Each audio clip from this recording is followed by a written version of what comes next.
Isa to sa pinaka-importanteng advice na nakuha ko upon preparation ko sa pag-board exam ko. Ito yon. Kailangan ka ng mentor figure sa buhay mo. Yes, hindi po pwedeng mapag-isa kang sa review mo. Mahirap po yan.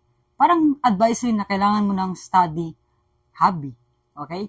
Or study partner sa buhay mo. Importante yan kasi kung tayo, kailangan natin ng partner sa buhay, of course, pati yung pag-study. Na-realize ko dati, kasi introvert kasi ako dati, hindi ako pala kaibigan, pero na-realize ko, na mas madali ko naintindihan yung isang concept kung may mga kaibigan ako.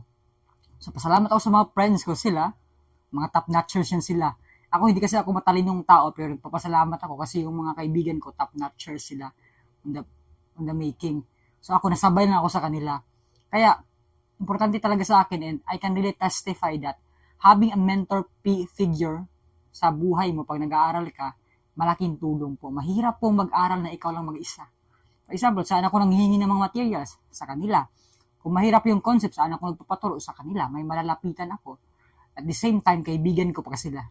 We're just friends and they are helping me. And ako din, I'm humble enough na magpaturo. So, ikaw sa preparation mo sa board exam mo, be humble enough. Kailangan mo, sabi ng partner. Sabi pa, di ba? 2 is better than 1. Mas lalo ng marami.